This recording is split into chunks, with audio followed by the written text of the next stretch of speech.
All right, how is it going? This is Ozzy with the productivity coaching for the La Quinta Market Center, and today I'm going to be going over Zipforms, specifically how to set up a listing template. You want to go into the videos I have been uploading and sharing.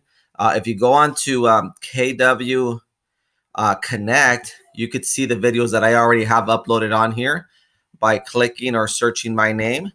So if you were to search my name real quick, you will find that you could find me here. You click on my picture there, and if you go to uploads, you'll see my uploads on here. So please go in there, and there should be an option for yourself to follow those. I have a video on here on creating setup buyer template. So today we're going to be going over how to set up a seller or listing template, right? So let me just show you real quick. What you're going to do is you're going to go into car.org. This is where we have the Zipforms. You click access now. Okay, not sure what happened. Let's just sign in, I guess. Oh, there you go. So on here, username and password, go ahead and type it in. I already have it saved. So let's click sign in. This is signing us in. Oh, technical difficulties. Let's give it a try again here. There you go. Not sure what's happening, but there you go. It's back on here. Zipformplus.com. This is going to take us to Zipforms. So here in Zipforms, on the top, you will see templates. If you select templates, this is where we're going to go and create our templates, right? So I already have these templates created. We're going to be going over the listing agreement template today. I'm going to show you how to get started. So you should not see any of these, or you should at least have this if you already watched my other video. Let's go ahead and select new. So we're going to open a new template. In this case, we're going over the listing presentation or listing template, sorry. What we're going to do is we're going to select a template for a new listing. Once we have that selected, we're going to call it listing template or listing agreement, whatever you want to call it.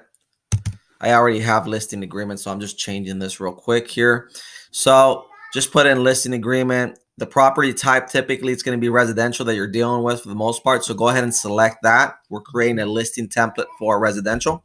And then the next step is we are going to go in and, we want to select automatically apply this template listing anytime. So what happens is anytime you select a listing, a new listing file you're going to be opening, and this is going to automatically throw in the residential template on there. So I have it there. Go ahead and hit save. And it's going to take you into this, right? So now this is what you're going to see. So from here, what you're going to do is you're going to add the documents that we most of the time use for templates.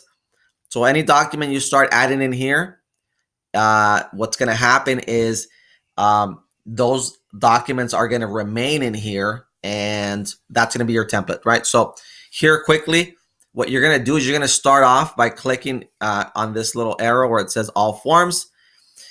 And every time you come down here and you select one of these, what's going to happen, you're going to see that whenever you click on it, it automatically adds it on here, right? So let's go ahead and do this. I already have my templates or the forms I need on here. So let's do listing agreement. Okay. So just remain where you're at. Don't change. Don't do anything. I'm just going to go over those forms. So you're still in there. You're still looking at this. And now I'm just going to go over those forms that I already have in here, right? So quickly, the first form I click on is cover sheet. So please click on cover sheet. The next one is the listing agreement. Please go ahead and click on that. Make sure they're starting to populate on here. The next one's going to be addendum 1. You scroll down. Next one's going to be agent visual inspection. That's the first option on here because this is talking about number 1 on here. So if you need to pause the video if I'm moving too fast. So I'm just going to continue here. We're going to scroll down. When we get to disclosure information advisory, select that one, please. Click on that. It should be added onto your template. Scroll down. The next one we're going to add is market conditions advisory. Please click on that one on there. From there, right under that, you have modification of terms 1. Click on that one. You're going to continue scrolling down. Now this one, I have it selected on here. It really pertains to properties that are in an HOA. So any properties that are in an HOA, a condo or a home in an HOA community, I have it on here. So you're not going to use it always, but click on it and just save it on there. You'll have it on your template just in case you run into that situation. From there on, you're going to click on real estate transfer disclosure statement. That's what we call the TDS. From there on, you're going to go here and you want to make sure that, see, whenever you put your arrow on this, it gives you the full name, as you could see. So we're looking for this one, which is the second one on the line here, because this one says for seller representatives. So this is the representation or representative capacitive signature disclosure. However, this is for the sellers. So click on that one, which is the second one from the bottom there. Let's continue down. Well, if you deal with leases, then you want to go ahead and click on that. Just have it in there. I don't, but I still threw it in there. From there, seller counter. You want to have your seller counter ready there. So click on that. And then you're also going to have your seller multiple counter, as well as this one on top real quick. This is the SELM. We use this one a lot, especially when we're taking photography and we have to wait a few days. Our board of MLS requires us to put the listing within 2 days after they sign. This allows us to not to have to put it on the MLS right away if we're waiting for them to get it ready or for photos. From here, the seller property questionnaire, SPQ. Click on that. The next one is seller's response and buyer's reply to request for repairs, also known as the RRRR. So this is a response whenever a buyer sends a request for repairs. You click on that and have it there ready. From there on, trust advisory, please click on that. And that's it here from these car forms. So now what we're going to do is we close this off, and now we have our list of forms here, right? So just to start off, let's start off with the cover sheet. Click on the cover sheet. And what you want to do is you want to enter the information. If you, in this case, you're representing a seller. So if you click on this, then it's going to mark an X anywhere the seller has to sign. You can just do that. Typically, we deal with 2 sellers, but at least it kind of shows you on the paperwork where they need to sign, and there's an X that goes on there. So from there on page 2, what you want to do is you want to go on to county and click on here and put in Riverside County or Riverside. From there, state, California, just abbreviation, CA. From there, we come down, and when the offer or counteroffer is made, when does it expire? Well, we put 5 p.m. on here. Property type, we're dealing with residential for the most part, so I have it under residential. That should cover you on a single family or on a condo. Let's go down here. Now on page 3 here, or is it 3 or 4? 3. So on page 3 here, what you want to do where it says seller broker information, this is where you enter all your information. So Keller Williams Realty, this is the office address for the La Quinta Market Center. Your phone numbers would go on here. So I would put in your cell phone number, the best number to reach you on here, then your name. Once again, your cell phone number or best number to reach you. Fax number, if you need it, it's on here for the office, 760-771-3063. Your email where you want them to send back any replies or any offers or counters. This is the email you put on here. you type in your agent number on here, and then this is the office broker number. So for our office in La Quinta, this is our broker number. Okay, type all that information in there, and I believe that's it. There's nothing else you have to do on this one. As always, make sure you save it. So click save. The system itself does automatically save ever so often, and you'll see a little a window, a little pop-up say saved. But just to be safe, just click save, and it saves it. We go back, and now a residential listing agreement. We're just going to cover it. We're going to go over each one just to make sure that we have everything where it's supposed to be. So here the sellers are there. Your information after you enter it, it should be showing on here already now. This is the listing agreement. Just make sure your name and where it says seller broker, the broker name and your name's on there. License number should show on there. And now once we're in here, this is going to populate on its own. Keller Williams Realty, Riverside County, since we entered that earlier. Sometimes we do deal with Imperial or San Bernardino. In those cases, we will change it, right? But we're doing these templates to make it easier and faster, since we're going to be inputting that information that we typically almost always use, right? So if 80% of the time you're using this and it's a property in Riverside County, then that's just fine. You could change it if it's not the case, right? So under compensation here, I already have 6%. So check mark that box there and put 6%. So that should be your standard compensation for a listing. For the broker's protection, 120 days. That's what we have. That's about 4 months. That's your, in case the listing expires, if you gave the sellers a list of everybody that showed up before it expired, then this is your protection. You could get paid up to 120 days after if one of those buyers buys the property, right? From there on, what you're going to be offering on the MLS, you could change that to 3. I'm sorry. So it's typically 6 and 3, and you could put it in whatever the situation is, right? So typically, if it's a 5% commission, then you would put 2.5. If you're doing with a 7% commission, then you would put a 4 on there. Whatever the offering commission you're going to be doing to the other party, to the buyer's agent.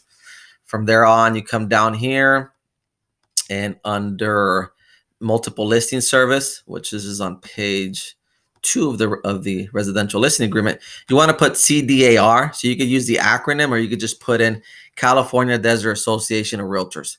So your board of realtors goes on here. If you're part of the Palm Springs regional, then you're going to put it on here. So this is where the board name goes. From there on, you come down here. I always use a CELM. That means I'm always expecting not to input the property within 2 days, because it's either they're going to get it ready or we're going to need photos. So I always have this one selected. I always have it checked so I don't forget.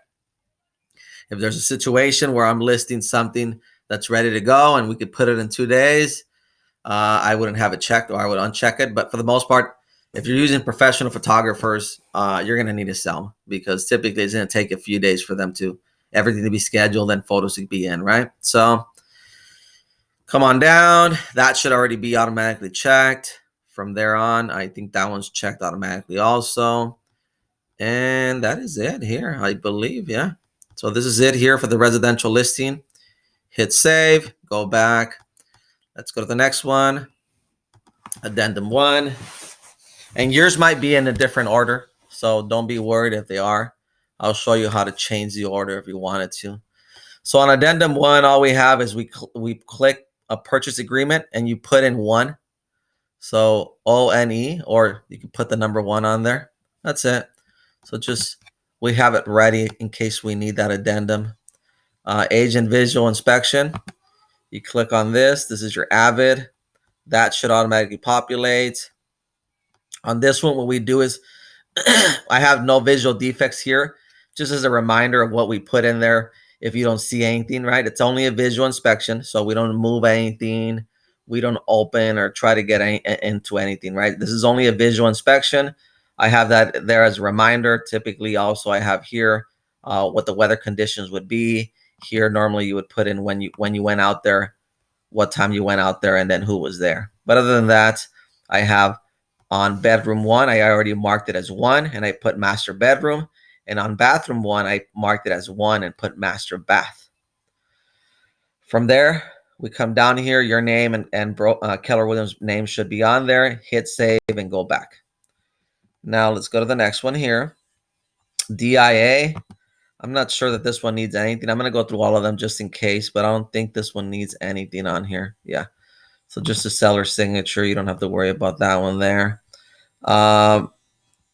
Modification of terms.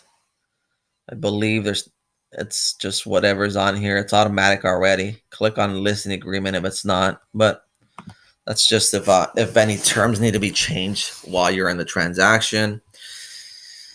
From there, parking and storage, that's just a disclosure. I don't believe there's anything you put in there. We'll check in there anyways quickly. Nope, nothing there. We have the TDS, the real estate transfer disclosure. That one should just automatically populate there, Riverside County. This one, there's no entries because you really can't fill this out for your client. The client has to fill it on their own. So they have to do it with their own hand, their own writing. Here you should have on the last page, page 3, since you're the listing agent, you're going to put on here, see attach AVID or agent visual inspection. You want to click on that one because you're always, our broker requires an AVID. You're always going to have an AVID. So there you go. Hit save and let's go back. From here on, we have, I think I skipped this one, but it's again, a disclosure also only. Representative capacitive, that one, I believe there's nothing really there. Yeah, nothing. And the listing template is a lot easier than the buyer template. There's a lot more forms in the buyer template. So, all right, seller counteroffer. Let's click on this one. You just want to click on purchase, check the box. And here, you want to type in those escrow company, title company, or NHD companies that you want to use. Typically, sellers have the option to utilize whoever they want to use, right? So if at many times when you're countering, this is something that's going to come up. Sometimes the offer is going to come in and you're going to have to change some things just so that, you already have this already templated. You put in your escrow company you use. So escrow company shall be escrow plus Priscilla Blacketer. Title company shall be Troy Wixom with Orange Coast Title. And then Natural Hazards NHD, American West NHD. So I already have those there. You put in those who you already know or want to use. If not, you could use these. That's about it here on this one. On the seller counter, hit save. And let's go back. Seller property questionnaire, nothing to do there really. Seller instructions to exclude. This is the SELM. What you want to do on this one is make sure that's checked there. Make sure it's CDAR showing on here, or if not, type it in. And then lastly, I always mark it as indefinitely. So that way I don't have to continue getting a new SELM if it expires because I put 10 days and now we need 15 days. Or if I put, whatever date it is, 10 days from now, I put the date on here and now I need more days. I just put it on here. That's something from Jerry over at the board. She recommended you could just do this and you don't even have to worry about it later. And even though you put in here not to be submitted, you could submit it to the MLS at any time. So that's it. Here in the bottom, it should show the broker information. I have Millie on here to sign. Typically the broker or somebody designated for the broker could sign. I have Millie since she's always in the office. So that's it. Go from there, hit save, go back. That was a SELM, seller instruction. Seller multiple counter, similar to the regular seller counter. I just have the services on here. So escrow, title, and NHD.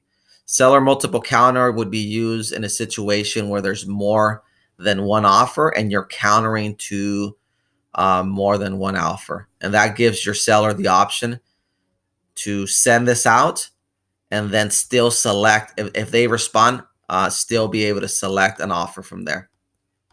Otherwise, if you send a regular seller counter, the moment the buyer accepts and signs, that's the done deal. You can't go back. All right, so what are we missing here? Seller response to buyer's reply. Should be nothing on here. I think you might put 1 on here. Yeah, so 1. Just, there could be multiple requests for repairs and they could be multiple responses. So we have 1 on here. That's it. Hit save, go back. We're towards the end now. I don't really do leases. I don't have anything on here. Trust, these are standard. So that's it. That's how you create a listing agreement template. Listing template. I'm going to erase this one. I don't need it. Oops. Need to go back here. Delete. So now that we're here, when I click in here, I have also, if you've noticed this, I did enter and put in some of our Keller Williams forms. We're able to put these forms in here. I'm going to put a link so you can download these 3 forms. So Keller Williams affiliated business for 2019 is on here. I already have it. It's a PDF. So what happens is I download the PDF and then I just click add doc, because this is not going to be in car forms. And I just browse my computer. I add the form and it's going to show up as a PDF. But now I always have these here because these are some of the forms that I'm going to need for a listing typically, right? So anyways, that's it. Feel free to reach out if you have any questions. Make sure you look at the other video on how to create the buyer template. Bye-bye.